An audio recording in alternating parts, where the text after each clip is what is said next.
I sold my company for $43 million, hoping to celebrate with my son and his wife at the best restaurant in town. But as they danced, a security guard whispered, "Your son slipped something into your juice." My heart sank. Betrayal by my own flesh and blood.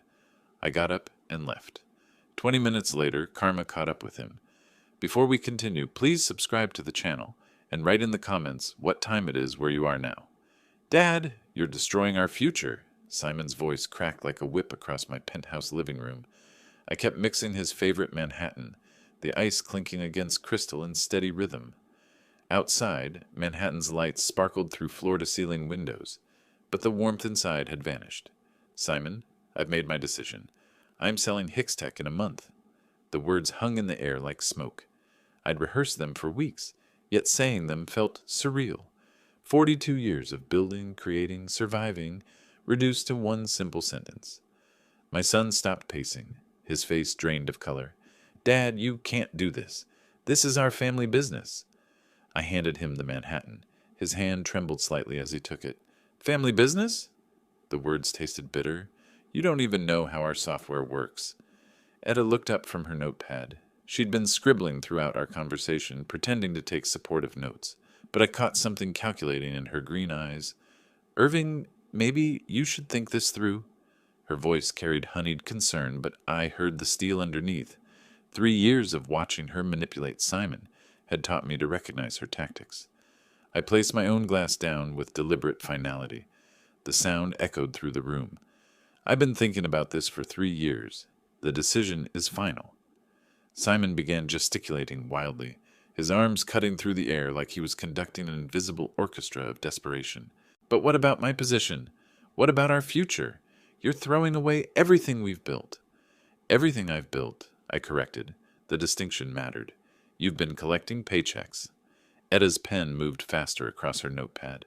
Whatever she was writing, it wasn't meeting minutes. Simon slammed his glass down. Amber liquid splashed onto my Persian rug. "This is insane. You're 65, not 90. You could run this company for another decade." "I could, but I won't." The certainty in my voice surprised even me. For months I'd wrestled with doubt. Tonight, those doubts had evaporated like morning mist. "I want to travel, Simon. I want to see the pyramids. Walk through Tokyo. Sit on beaches in Thailand without checking emails every 5 minutes." "Hire a CEO then. Keep the company in the family." His desperation was palpable now. Sweat beaded on his forehead despite the evening coolness. "And leave you to interfere? To undermine decisions you don't understand?" Etta stood gracefully, her notepad clutched against her chest like armor. "Irving, surely there's a compromise here. Simon has worked so hard." I almost laughed. Hard? Simon arrived at 10, left at 4, and spent most afternoons playing golf with clients who tolerated him only because of my reputation. "The decision is made, Etta. I'm meeting with Titus Grant tomorrow to finalize the sale." Simon's face went crimson. He looked like a child denied his favorite toy. "Grant? You're selling to Grant Tech? They're our biggest competitor." "They're offering $43 million. Cash." The number hung in the air like a prayer. 43 million. Enough to live like a king for whatever years remained. Simon collapsed into the leather chair by the fireplace, his head in his hands. "You're ruining everything, Dad. Everything." But I felt lighter than I had in years. The weight of responsibility, of constant worry, of managing Simon's incompetence, all of it lifting from my shoulders like chains finally unlocked. Etta moved behind Simon's chair, her hand resting on his shoulder, but her eyes remained fixed on me, calculating and cold. "When exactly is this sale happening?" she asked quietly. "Next month. The paperwork's already started." Her grip tightened on Simon's shoulder, and for a moment I thought I saw something dangerous flicker across her features, but it passed so quickly I might have imagined it. The evening stretched ahead of us, full of unspoken tensions and buried resentments. Outside, the city hummed with life and possibility. Inside, the air felt heavy with endings. Simon lifted his head from his hands, and I saw a different look in his eyes. Calculating, desperate, but focused now. "Okay, wait, let me think." He stood again, began walking in measured steps around my coffee table. "Maybe we could hire a manager, or make me a full partner." I remained seated, swirling the ice in my glass. The desperation was almost painful to watch. Simon, you're not ready to manage even the sales department. The truth hit him like cold water. His jaw clenched, but he kept walking, kept thinking. Then teach me. Give me 6 months. I'll prove myself. You've had 12 years to prove yourself. Etta's pen moved across her notepad in swift strokes. Whatever plan was forming in her mind, she was documenting it carefully. Simon stopped walking and faced me directly. What if I bought you out myself, gradually, over time? With what money? Your salary? His face flushed red again, but he pressed on. I could get investors. Bank loans. There has to be a way to keep this in the family. I set my glass down and leaned back in my chair.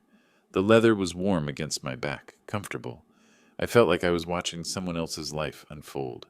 Simon, you owe $17,000 on credit cards. Your mortgage is underwater. What investor would trust you with $43 million? The silence that followed was deafening. Even Etta stopped writing. Simon's shoulders sagged. The fight went out of him like air from a punctured balloon. All right, Dad. His voice was quiet now, defeated. If this is your final decision, I respect it. The words sounded hollow, rehearsed, but I wanted to believe them. That's right, son. It's time for everyone to go their own way. I stood and moved to the bar, pouring myself a scotch this time. The ice clinked softly as I added 2 cubes. You'll be fine, Simon. Both of you will. The sale includes severance packages for all employees. You'll have time to find something new. Etta closed her notepad with a soft snap. Of course, Irving. We understand completely. But something in her tone made me glance at her sharply. She was smiling, but it didn't reach her eyes. Simon moved to the window, staring out at the city lights. His reflection in the glass looked ghostly, insubstantial. $43 million, he said quietly. That's life-changing money. It is? I plan to change mine completely. Travel, you said. The pyramids. Tokyo. Among other places, I have a whole list. I'd actually started making that list 3 months ago. Countries I'd never seen, experiences I'd postponed for decades, while building the company. Etta stood and smoothed her skirt. Well, this has been quite an evening. Simon, darling, perhaps we should head home. Let your father rest. Simon nodded without turning from the window. Yeah, good idea. He walked over and shook my hand. His grip was firm, but his eyes remained distant.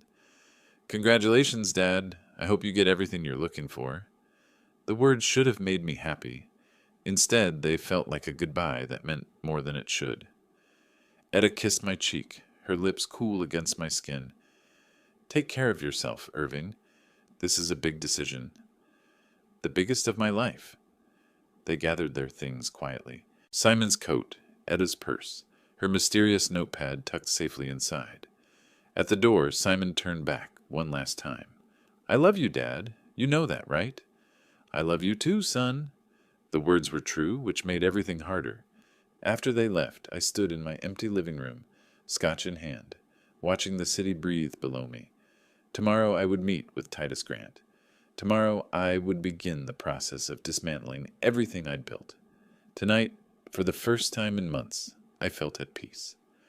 The grandfather clock in the corner chimed 9 times. The evening was still young, but I felt ready for whatever came next. Morning coffee steamed in my favorite mug as I sat in my home office, surrounded by 4 decades of memories. Sunlight streamed through the windows, warming the mahogany desk where I'd made countless decisions that shaped my life. The framed photograph caught my eye. Me in 1903, 23 years old, standing in front of a cramped Brooklyn garage with a crooked smile and unlimited dreams. 1983, a small garage in Brooklyn, $5,000 in savings, and a big dream. Who could have thought that in 40 years, that dream would be worth $43 million? I picked up the frame, studying that young man's face. He looked so certain, so hungry. He had no idea what lay ahead. The failures, the breakthroughs, the sleepless nights, coding until his eyes burned. The first year had been brutal. 3 software projects that nobody wanted. Bank accounts dwindling. Ramen noodles for dinner most nights. Sarah, God rest her soul, working double shifts as a nurse to keep us afloat while I chased my impossible dream. But then came the breakthrough.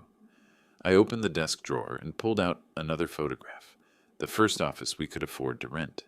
A basement space in Queens with fluorescent lights that flickered and pipes that leaked when it rained. That's where we created Accounting Pro. Revolutionary might be too strong a word, but it changed everything for small businesses. Simple interface, powerful features, priced for companies that couldn't afford the big corporate solutions. The breakthrough came when Peterson Manufacturing called. Their old system had crashed, taking 3 months of financial records with it. They were desperate, willing to try anything. $50,000. That was our first major contract. I remember staring at the check for so long that Sarah had to take it from my hands and walk it to the bank herself. From that moment, everything accelerated. Word spread through business networks. Accounting Pro became the software small companies trusted. We added features, hired programmers, moved to better offices. By 1990, we had 20 employees. By 2000, over 100. The garage days felt like someone else's life. I sipped my coffee and looked at the wall where our first check hung in a frame. $500 from a restaurant owner in the Bronx who needed help tracking his inventory. $500 to $43 million. The American dream in numbers. But success came with costs. 70-hour work weeks. Missing Simon's baseball games. Falling asleep at my desk more nights than I cared to count. Sarah understanding. Always understanding until the cancer took her 5 years ago. That's when the weight really settled on my shoulders. Building something for family, only to realize family was slipping away while I wasn't looking. Simon never showed interest in the technical side. He wanted the benefits, the money, the status, the easy job. Without understanding the foundation everything rested on. Etta made it worse. I watched her calculate Simon's inheritance value on our wedding day, literally taking notes during the reception about company assets. I pulled out the latest financial reports. Hicks Tech Solutions was solid, profitable, growing. We had clients in 37 states, software running in thousands of businesses. But I was tired, bone deep, soul deep tired. The phone buzzed. Titus Grant's office confirming our meeting this afternoon. Mr. Hicks? Mr. Grant is looking forward to discussing the acquisition details. So am I. $43 million. Enough to travel the world twice over. Enough to finally live instead of just working. I stood and walked to the window. Central Park stretched out below, green and alive with spring. People jogged along paths, played with children, fed ducks in the pond. Life was happening down there. Real life, not just conference rooms and profit margins. Simon would survive. He was smart enough, despite his laziness. Etta would make sure he landed on his feet. She had too much invested in him to let him fail completely. The decision felt right in the morning light. Selling wasn't betrayal, it was liberation. I finished my coffee and began gathering the documents I'd need for the meeting. Contracts, financial statements, asset valuations, the paperwork of dreams becoming reality. In a few hours, I would sit across from Titus Grant and begin the final chapter of this story. The Hicks Tech story would end, but Irving Hicks's story would continue. That young man in the Brooklyn garage would finally get to rest. The afternoon sun slanted through my office windows, casting golden rectangles across the financial reports spread on my desk. Numbers that once caused sleepless nights now looked like poetry. Profit margins, growth percentages, market expansion data. 40 years I built this empire. It's time to enjoy the fruits of my labor. Tokyo, Paris, Tuscany. So many places I never saw. I pulled out the world map hanging on my wall, running my finger along routes I'd dreamed about for decades. The cherry blossoms would be blooming in Tokyo this time of year. I could walk through Ueno Park, visit the ancient temples, taste real ramen from street vendors. My laptop displayed the final quarterly reports. Revenue up 18%. Client retention at 94%. Software downloads exceeding projections by 30%. Hicks Tech had become exactly what I'd envisioned in that Brooklyn garage. But the numbers felt distant now, like looking at someone else's achievements. I opened my desk drawer and pulled out a leather-bound notebook. Travel planning, something I'd never had time for during the building years. Paris first, I muttered, making notes in careful handwriting. The Louvre, Notre Dame, those little cafes Sarah always wanted to visit. Sarah. She would have loved this moment, seeing me finally step away from the desk that had consumed so many years of our marriage. She understood the drive, the necessity of building something lasting, but she also knew when enough was enough. The Tuscany section of my travel guide lay open beside the notebook. Rolling hills, vineyards, stone cottages where time moved at wine speed instead of New York speed. I could rent a villa, learn Italian, write the memoir I'd always postponed. My phone buzzed. Titus Grant's assistant confirming our meeting for Wednesday. 2 days to finalize everything. I closed the laptop with decisive finality. The Hicks-Tech era was ending, but Irving Hicks's next chapter was beginning. Standing, I stretched muscles that had been hunched over desks for too many years. My body ached in ways that reminded me I wasn't 23 anymore. 65 years old, with maybe 20 good years left. 20 years to actually live instead of just work. The photo on my bookshelf caught my attention. Our company's first office Christmas party in 1987. 12 employees, including Sarah, crowding around a plastic tree in our Queens basement office. Everyone looked so young, so hopeful. Now we had over 200 employees across 4 offices. The software we'd created ran accounting systems for thousands of businesses, small restaurants, medical practices, construction companies, all depending on code I'd written in that cramped basement. But they'd survived the transition. Titus Grant understood technology, respected good people. The company would continue growing under Grant Tech's umbrella. I walked to the window overlooking Central Park. Joggers followed winding paths below. Couples sat on benches. Children played on playgrounds. Life happening at human speed. Tomorrow I would review the final contracts. Wednesday I would shake Titus's hand and sign papers that would change everything. Next week I would be free. The travel brochures scattered across my desk painted pictures of adventures I'd only imagined. Buddhist temples in Kyoto, wine tastings in Bordeaux, art galleries in Florence, museums in Prague, all within reach now, all possible because I'd built something worth selling. My notebook filled with itineraries, hotel options, flight schedules, 6 months of travel to start, maybe longer if the wanderlust took hold. For the first time in decades, I had no deadlines, except the ones I chose. No employees depending on my decisions. No quarterly reports demanding attention. Just an old man with new dreams and enough money to chase them anywhere. The grandfather clock chimed 4 times. Wednesday couldn't come fast enough. The Hicks-Tech conference room felt different on Wednesday afternoon. Sunlight streamed through floor-to-ceiling windows, casting long shadows across the polished mahogany table where I'd made countless decisions over the years. Titus Grant arrived precisely at 2 o'clock, his handshake firm and confident. Everything about him projected competence. Silver hair perfectly styled, navy suit impeccably tailored, eyes that missed nothing. Irving, your company is exactly what Grant Tech needs for expansion. His voice carried the authority of someone accustomed to making million-dollar decisions. I appreciated directness in business. I'm glad Hicks-Tech will be in reliable hands, Titus. We settled into leather chairs while my assistant brought coffee. The ritual of corporate negotiation performed countless times, but never for stakes this personal. Titus opened his briefcase and withdrew thick folders, contract drafts, financial projections, transition timelines, documents that would transform my life's work into numbers on a balance sheet. Your software architecture is impressive.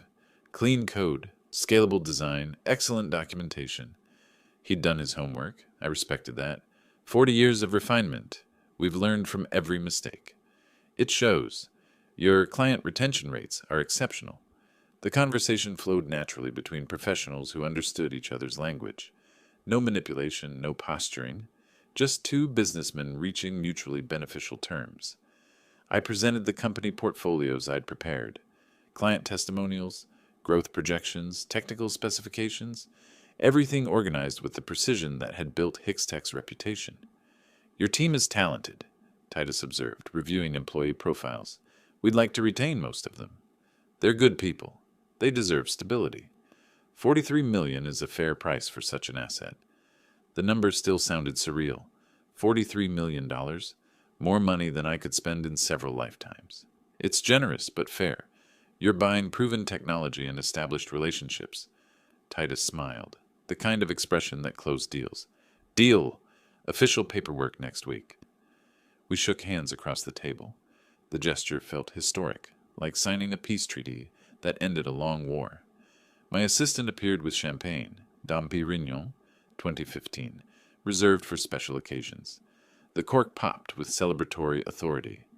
To new beginnings, Titus raised his glass. To successful partnerships, I replied. The champagne tasted like victory, crisp, clean, with hints of complexity that developed on the tongue. Like a good business relationship, we spent another hour discussing transition details, employee contracts, client communications, technical documentation transfers, the logistics of dismantling 40 years of careful construction, but it felt right, natural, like watching a child leave home. Painful, but necessary. Your son will be taken care of during the transition? Titus's question was professional, not personal. Simon will receive the same severance package as other employees. It's time he made his own way. Fair enough. Independence builds character. The words carried wisdom earned through experience. Titus understood the balance between family loyalty and business necessity. By 4 o'clock, we'd covered everything.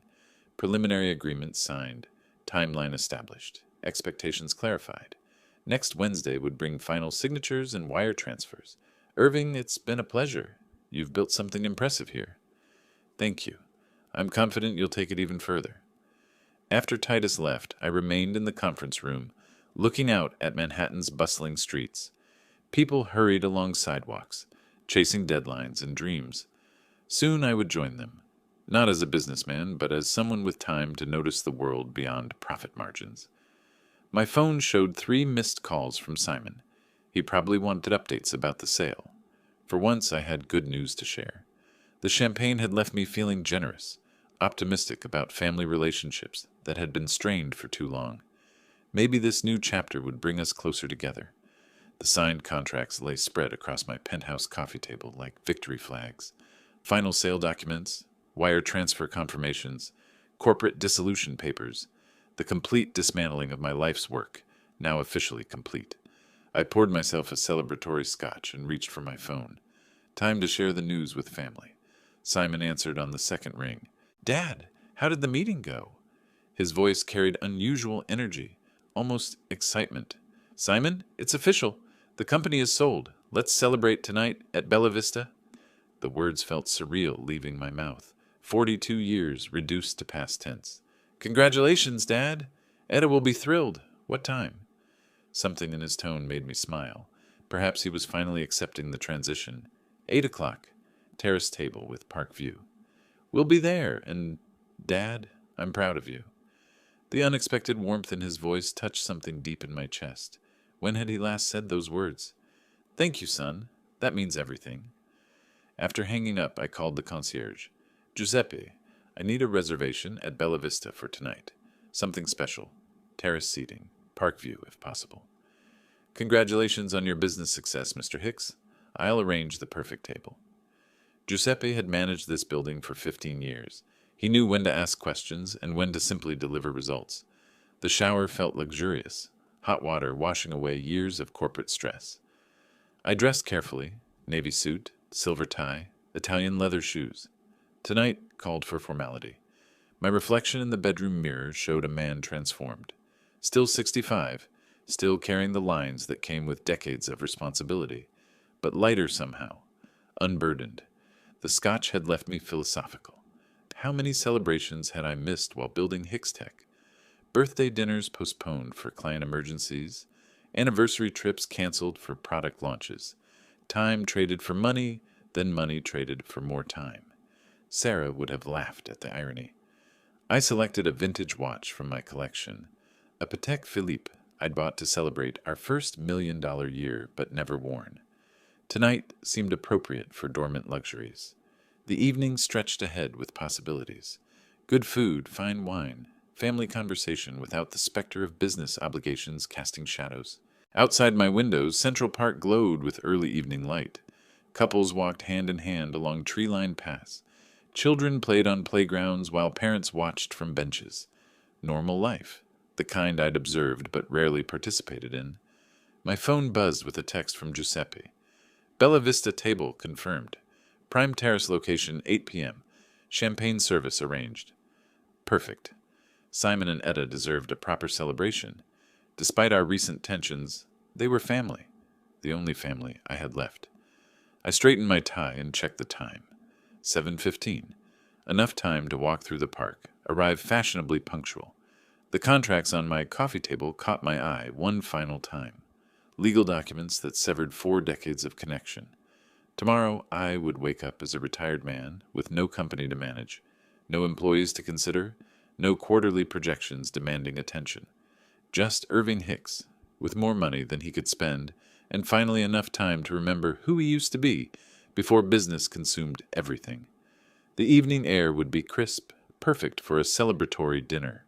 Fine Italian cuisine, excellent wine, family conversation about the future instead of corporate obligations. I grabbed my keys and headed for the elevator, feeling lighter than I had in years. Tonight we would toast new beginnings. The entrance to Bella Vista glowed with warm amber light as I approached through Central Park's evening shadows. Simon and Etta stood waiting beneath the restaurant's elegant awning, their figures backlit by Italian lanterns strung along the terrace. "Dad!" Simon's embrace felt genuine, almost desperate. Etta kissed both my cheeks, her smile perfectly calibrated. "Irving, you look wonderful. Success suits you." The hostess led us through the main dining room to our reserved terrace table. Manhattan sparkled below us like scattered diamonds, Central Park stretching endlessly into darkness, to new life and new adventures. I raised my wine glass, feeling lighter than I had in decades. "To you, Dad. You deserve happiness." Simon's voice carried an edge I attributed to excitement. We clinked glasses beneath string lights that swayed gently in the evening breeze. The sound rang pure and celebratory. Etta ordered for the table. Ossobuco, risotto, Caesar salads. Everything felt perfect, orchestrated, like a scene from a movie about successful families celebrating life's victories. "Irving, tell us about your travel plans." Etta leaned forward with apparent interest. "Japan first. I've always dreamed of seeing the cherry blossoms." The words painted pictures in my mind. Ancient temples framed by pink petals. Quiet gardens where time moved at nature's pace instead of business schedules. When Sarah was alive, we talked about Kyoto every spring. She collected photographs of the philosopher's path, the way light filtered through blooming branches. Simon fidgeted with his napkin, checking his watch repeatedly. "That sounds incredible, Dad. How long will you stay?" 6 weeks minimum, maybe longer if the wanderlust takes hold. A jazz quartet began playing near the bar, their music drifting across the terrace like smoke. Couples swayed together on the small dance floor, lost in each other's arms. Etta touched Simon's hand. "Darling, shall we dance? That song is lovely." Simon hesitated, glancing between her and me. "Go ahead," I encouraged. "I'll enjoy watching you two. It's been ages since I've seen you dance together." They rose from the table, moving toward the music with careful steps. Simon's hand trembled slightly as he placed it on Etta's waist. I settled back in my chair, sipping wine and watching them move in slow circles. The evening felt magical, suspended between past achievements and future possibilities. A man in a dark suit positioned himself near the terrace railing, his eyes scanning the restaurant with professional attention. Security, probably. High-end establishments always employed discreet protection. The music swelled, violins weaving through saxophone melodies that spoke of romance and new beginnings. Simon and Etta looked beautiful together, young and elegant against the city's glittering backdrop. This was what success meant, not the bank accounts or business accolades, but moments like this. Family together, celebrating life's victories, surrounded by beauty and possibility. My orange juice sat half-finished beside the wineglass, ice cubes melting slowly in the warm evening air. The restaurant's atmosphere embraced us like a comfortable embrace. Soft lighting, gentle conversation, the subtle clink of silverware against china. Other diners talked quietly at surrounding tables, their voices blending into a sophisticated murmur that spoke of prosperity and contentment. Tomorrow I would begin planning the Japan trip in earnest. Travel guides, hotel reservations, cultural research. The kind of detailed preparation that had made Hickstech successful would now serve leisure instead of business. Simon spun Etta slowly, her dress flowing around her legs like water. They looked happy, settled, ready to build their own lives without depending on my company for security. Perhaps this transition would bring us closer together. No more business tensions, no more concerns about inherited responsibilities. Just family, enjoying each other's company without the weight of corporate obligations. The security guard shifted his position, now facing our table more directly. His attention seemed focused, alert to something I couldn't identify, but nothing could dampen my mood tonight. $43 million, 42 years of work, and finally the freedom to live instead of simply achieving. The jazz quartet's melody grew softer as Simon and Etta continued their slow dance, their movements hypnotic under the terrace lights. I watched them with paternal pride, remembering when Simon had been too shy to ask girls to dance at school events. A shadow fell across my table. "Excuse me for the interruption, sir. I'm Mike, security for this establishment." I looked up to find the man in the dark suit standing beside my chair. His expression was professional, but troubled. "Yes? What's the matter?" "I saw that young man pour something into your juice when you were distracted." The words hit me like cold water. I stared at him, certain I'd misheard. "What? Are you certain? That's my son." Mike's face remained grave, his voice steady. "Unfortunately, yes. Please be careful." My eyes moved to the orange juice glass, innocent-looking amber liquid with melting ice. The glass I'd been about to finish when Simon and Etta returned from dancing. The world tilted slightly. Sound became muffled, distant. You're absolutely sure?" "I watched him do it while you were watching the musicians. He added something from a small container." Simon, my son, the boy I'd taught to ride bicycles, helped with homework, supported through college. "Sir, are you all right?" Mike's voice seemed to come from far away. I looked toward the dance floor, where Simon held Etta close, his back to our table. They moved together with practiced intimacy, unaware that their plan had been discovered. My own son had tried to poison me.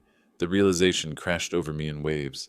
All those forced smiles tonight, Etta's calculated conversation, Simon's nervous energy I'd attributed to excitement. They'd planned this, probably for weeks. "Sir?" I forced myself to focus on Mike's concerned face. "Thank you. What should I do?" "Don't drink anything from that glass. Do you want me to call the police?" "Police. My son arrested for attempted murder. Headlines in the business journals. Public humiliation for our entire family." "No, not yet. I need to think." Mike nodded, understanding. "I'll keep watching from over there. If you need anything, just signal." He retreated to his position by the railing, but I could feel his attention focused on our table. My mind raced through possibilities. Confrontation would mean public scene, police involvement, media attention. Everything I'd worked to build, destroyed by scandal. But doing nothing meant accepting that my son had attempted murder. The music stopped. Simon and Etta began walking back toward the table, their faces flushed from dancing. Time slowed. I had perhaps 30 seconds before they reached me. Think. Think like the businessman who built a $43 million company. Evidence. I needed evidence before making accusations that would destroy everything. My hand moved toward the orange juice glass, then stopped. Mike was right. I couldn't drink it, but I could preserve it. The small pill bottle in my jacket pocket. Heart medication I'd carried for years but rarely needed. I could transfer some of the juice, save proof of what Simon had done. My fingers worked quickly, unscrewing the tiny cap, while keeping my eyes on the approaching couple. "Did you enjoy the music?" Etta called out as they drew closer. "Beautiful," I managed, my voice surprisingly steady. 20 seconds. The pill bottle filled with orange juice, evidence of my son's betrayal, preserved in pharmaceutical plastic. I capped it, slipped it back into my pocket. 15 seconds. What to do with the remaining juice? The decorative plant beside our table provided the answer. I poured the contents casually, as if watering the greenery, in a moment of absent-minded generosity. 10 seconds. Simon and Etta reached the table's edge. "We should do this more often," Simon said, pulling out Etta's chair. His hands looked steady now. No tremor, no nervous energy. Whatever he'd put in my drink, he believed it was done. Simon slid into his chair, face glowing with apparent satisfaction from the dance. Etta arranged her dress carefully, both of them watching me with expectant smiles. My own son. How could I have been so blind? But now I know the truth. That was lovely, I said, my voice surprisingly calm. You two danced beautifully together. The orange juice glass sat empty before me, its contents now feeding the restaurant's decorative plant. In my jacket pocket, the pill bottle felt heavy with evidence. "Where's your juice, Dad?" Simon's question sounded casual, but I caught something else underneath. Anticipation, maybe. "Finished it while watching you dance. Thirsty work. Celebrating." His smile faltered for just a moment, barely perceptible, but I saw it. "Should we order dessert?" Etta's voice carried forced brightness. I stood, reaching for my wallet. "Actually, I think I'll call it an early evening. Long day, you know." The final paperwork was exhausting. Both their faces changed. Confusion, then something sharper. "But Dad, we just got started." "Rain check?" I placed $300 on the table, more than enough to cover our meal and generous tip. Tonight was perfect. Thank you both. I kissed Etta's cheek, embraced Simon with arms that felt like they were moving through water. "I love you both," I said, the words carrying weight they couldn't understand. "Dad, wait." Simon started to rise. "Stay, finish your wine. Enjoy the music. I can find my own way home." I walked away from the table with measured steps, feeling their eyes on my back. The weight of $43 million meant nothing compared to the weight of my son's betrayal. Mike appeared beside me as I reached the restaurant's interior. "Smart thinking with the plant," he said quietly. "Evidence preserved. Threat eliminated." "Thank you. You saved my life tonight." "Part of the job. Will you be all right getting home?" "I'll manage." The evening air felt different as I stepped onto the sidewalk. Cooler, sharper, like breathing in a new world where nothing was as it seemed. Behind me, through the restaurant's windows, I glimpsed Simon and Etta at our abandoned table. They were leaning toward each other, intense conversation replacing the relaxed mood of minutes before. Planning what to do next, probably. How to explain their father's sudden departure to themselves and each other. I walked through Central Park, my footsteps echoing on empty paths. Joggers passed occasionally, their breathing visible in the cooling air. The pill bottle in my pocket contained more than orange juice. It held proof that the son I'd raised, educated, and supported had tried to murder me for money. $43 million. Worth killing for, apparently. But they'd failed. And now I knew exactly who they really were beneath the smiles and family embraces. The apartment buildings along Fifth Avenue rose like monuments to success and betrayal. Lights twinkled in $1,000-a-month windows where families lived normal lives without attempted murder over dinner. My penthouse waited ahead, sanctuary and prison combined, safe from physical harm but trapped with knowledge that would change everything forever. Tomorrow I would decide what to do with the evidence. Tonight, I would simply survive the shock of learning that blood relationships meant nothing when money was involved. The decorative plant would wilt within days, proving the juice had been poisoned. Mike would remember what he'd witnessed. The pill bottle would provide laboratory confirmation. Everything I needed to destroy the son who had tried to destroy me. But first, I had to figure out how a father becomes his child's enemy overnight. The answer, I suspected, was that he'd always been the enemy. Tonight had simply revealed what was already true. Manhattan's lights blurred past the taxi window as I sat in the back seat, the pill bottle heavy in my jacket pocket. The driver hummed along to jazz radio, oblivious to the fact that his passenger had just escaped murder. My phone buzzed. Simon's name flashed on the screen. I stared at it for 3 rings before answering. "Dad, where are you? We came back and you were gone." His voice carried concern, but something else lurked underneath. Anticipation, maybe. Hope. "Sorry, Simon. I suddenly felt sick. Went home." "Oh." A pause, then, "I hope it's nothing serious?" The tone hit me like cold water. Joy. Barely concealed excitement masquerading as worry. My own son was hoping I would die. "Don't worry. I'll be good as new tomorrow." "Are you sure? Maybe you should see a doctor? You left so suddenly." He was fishing, trying to determine if the poison had worked. Each word dripped with false concern while his real emotions leaked through. Just tired, son. Long day with the final paperwork? Oh, right. The sale. Well, get some rest, Dad. Feel better. The line went dead. No, I love you. No genuine concern. Just relief that his father might be dying. I slipped the phone back into my pocket and leaned against the taxi's worn leather seat. $43 million. That's what my life was worth to them. The apartment building's doorman greeted me with professional courtesy, but I barely heard his words. Everything felt distant, muffled, like experiencing life through thick glass. My penthouse elevator climbed silently toward the top floor, carrying me away from the world where sons didn't poison fathers and family meant something more than inheritance calculations. Inside my apartment, I locked the door with unusual care. 3 deadbolts I'd never used before tonight. The pill bottle came out of my pocket like evidence from a crime scene. Under my desk lamp, the orange liquid looked innocent enough. Vitamin C and attempted murder mixed in equal parts. I placed it carefully in my safe, next to insurance papers and stock certificates. Evidence of betrayal worth more than any financial document I'd ever protected. The leather chair in my study embraced me like an old friend. This morning I'd sat here planning exotic travels and peaceful retirement. Tonight I was planning... what? Justice, maybe. Or just survival. The phone rang again. This time I let it go to voicemail. Simon's voice filled the room. Dad, I'm really worried about you. Call me back, okay? Etta sends her love. Etta sends her love. The woman who had coached my son through attempted murder was sending her love. I poured myself 3 fingers of scotch and stood at the window overlooking Central Park. Somewhere down there, in a restaurant I'd never visit again as an innocent man, a decorative plant was slowly dying from the poison meant for me. Tomorrow I would need to find a private laboratory, someone discreet who could analyze the sample and provide official documentation.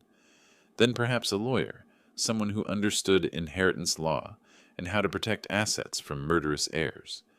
But tonight I would simply sit with the knowledge that my family had tried to kill me for money. The scotch burned, but not as much as the truth. Outside, the city hummed with normal life, people having dinner, watching movies, calling relatives with genuine affection, a world where family bonds meant protection instead of danger. My reflection in the window looked older somehow. The man who'd celebrated business success a few hours ago had died at that restaurant table. Someone harder had taken his place, someone who knew that blood meant nothing when $43 million was involved.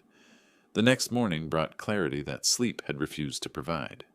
I dressed in my best suit, the navy one I wore for important business meetings, and made 2 phone calls. The first was to Morrison Analytics, a discreet laboratory that handled sensitive testing for Manhattan's elite. The second was to Harold Steinberg, the estate attorney who'd structured my business assets for decades. I need both services today, I told my assistant. Priority appointments. Morrison Analytics occupied the 15th floor of a medical building on the Upper East Side. Dr. Elizabeth Morrison herself handled my consultation, understanding immediately that discretion was paramount.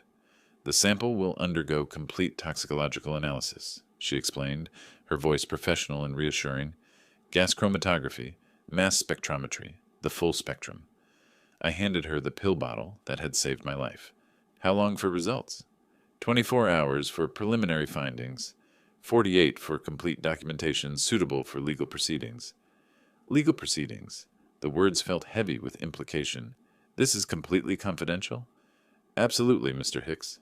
Attorney-client privilege extends to forensic consultants when legal action is anticipated. The next day, I returned to collect results that would change everything forever. The results are definitive, Mr. Hicks. Potassium cyanide in lethal dosage. Dr. Morrison's report contained graphs, chemical formulas, and expert analysis that painted a clear picture. My son had tried to murder me with one of the most deadly poisons known to science. Will this document be admissible in court? Absolutely. This is official expert analysis, complete with chain of custody documentation. I studied the report's technical details. Concentration levels that would have killed me within minutes. Purity suggesting professional-grade procurement. Evidence of premeditation beyond any reasonable doubt. Harold Steinberg's law office occupied a corner suite in Midtown, walls lined with legal texts and family photographs that now seemed like mockeries of trust. "I need to modify my will immediately," I announced without preamble. Harold had managed my legal affairs for 15 years. He understood urgency when he heard it. "What specific changes?" "Remove Simon and Etta as beneficiaries. Everything goes to charity instead." His eyebrows raised slightly, but he asked no questions. Professional discretion was why wealthy families trusted him with their most sensitive matters. "The Foundation for Medical Research," I decided. "They understand the value of life." New documents were prepared, notarized, and filed within hours. Simon and Etta would inherit nothing except the knowledge that their greed had cost them everything. That evening I called the Bella Vista restaurant. "Giuseppe, this is Irving Hicks. I'd like to make a reservation for tomorrow night. The same table as Tuesday, if possible." "Of course, Mr. Hicks. 8 o'clock? Perfect. And Giuseppe, could you ensure that plant near our table remains exactly as it is, the one I watered during my visit?" A pause, then understanding in his voice. "Certainly, sir. We'll leave everything undisturbed." The plant would be dead by tomorrow night, brown and withered proof of cyanide's lethality, visual evidence that even Simon couldn't deny. I spent that evening preparing a letter, each word chosen with the precision that had built my company. Simple, direct, devastating. "Simon and Etta, I know about the cyanide. Mike Riley witnessed your poisoning attempt. The toxicology report confirms attempted murder. My will has been changed. You are no longer my heirs. The $43 million will benefit medical research instead of funding your comfortable lives. You chose greed over family. Now you have neither. Irving." The envelope sealed with wax, old-fashioned finality that matched the gravity of its contents. Tomorrow night, I would return to the scene of their crime for the final act of this family drama. Not as a victim, but as a judge delivering sentence. Justice served at the same table where betrayal had been attempted. The irony felt appropriate. The Bella Vista restaurant felt different on Thursday evening, charged with the electricity of approaching justice. I arrived precisely at 8 o'clock, the sealed envelope tucked inside my jacket like a weapon. Giuseppe himself escorted me to our familiar table on the terrace, the same table where my son had tried to murder me 3 nights earlier. "Your guests haven't arrived yet, Mr. Hicks." "They will." I positioned myself facing the entrance, the envelope placed deliberately beside my water glass. The decorative plant nearby had turned brown and brittle, its leaves curled and lifeless from Tuesday's poisoned irrigation. Perfect evidence. Simon and Etta arrived 10 minutes later, their faces carrying the subtle satisfaction of people who believed they'd gotten away with murder. Simon wore a black suit that seemed premature mourning attire. "Dad, you look... well..." Surprise flickered across his features. "Better than expected, you mean?" They settled into their chairs, Etta smoothing her dress with hands that had helped plan my death. The evening breeze carried the scent of dying flowers and betrayed trust. "How are you feeling?" Etta's voice dripped false concern. "Simon was so worried about your sudden illness." I gestured toward the withered plant. "Interesting what poison can do to living things, isn't it?" Both pairs of eyes followed my gesture, landing on the brown, twisted remains of what had been healthy greenery 3 days ago. Simon's face drained of color. "That plant received a special watering Tuesday night," I continued conversationally. "Orange juice mixed with potassium cyanide. Same mixture you intended for me?" Etta gripped her napkin, knuckles white against the starched linen. I lifted the envelope, holding it like a judicial document. "This contains everything you need to know about your failed attempt." Simon's hands trembled as he accepted the envelope. His fingers fumbled with the wax seal, finally tearing it open with desperate urgency. I watched his face as he read, witnessed the exact moment hope died and reality crashed down. His mouth opened and closed wordlessly, like a fish drowning in air. "What is this?" His voice cracked on the question. Etta leaned over, reading the letter that destroyed their future in clinical, businesslike language. "Dad, wait. This was all Etta. I didn't want to—" "Stop." My voice cut through his desperate lies like a blade. "Mike Riley saw you pour the cyanide. The toxicology report confirms attempted murder. You chose money over family. I stood looking down at the son who had tried to kill me and the woman who had orchestrated it. You wanted my $43 million? Medical research will benefit from it instead. You wanted me dead? You're dead to me instead. Simon rose halfway from his chair, panic making his movements clumsy. Please, Dad, I can explain. Goodbye, Simon. Forever. I walked away from the table without looking back, leaving them with their destroyed dreams and the evidence of their crimes. Behind me, I heard Simon's voice rise in desperate pleading, but the words meant nothing now. Giuseppe appeared at the restaurant's entrance as I approached. Will you be returning, Mr. Hicks? No. My business here is finished. The evening air felt cleaner as I stepped onto the sidewalk. Central Park stretched ahead, full of honest shadows and straightforward darkness. No hidden poison, no murderous relatives, no betrayal disguised as love. Just the beginning of a life where family meant nothing and justice meant everything. My phone would ring tonight, probably many times. Simon and Etta would beg, threaten, promise anything to change what had already been decided. I would let it ring. $43 million had bought me more than retirement. It had bought me the truth about who my son really was, and the freedom to live without pretending that blood was thicker than cyanide. The city lights twinkled like scattered diamonds as I walked home, alone but no longer vulnerable. Justice, it turned out, tasted better than revenge. If you like this story, please like this video, subscribe to the channel, and share your impressions of this story in the comments. To listen to the next story, click on the box on the left.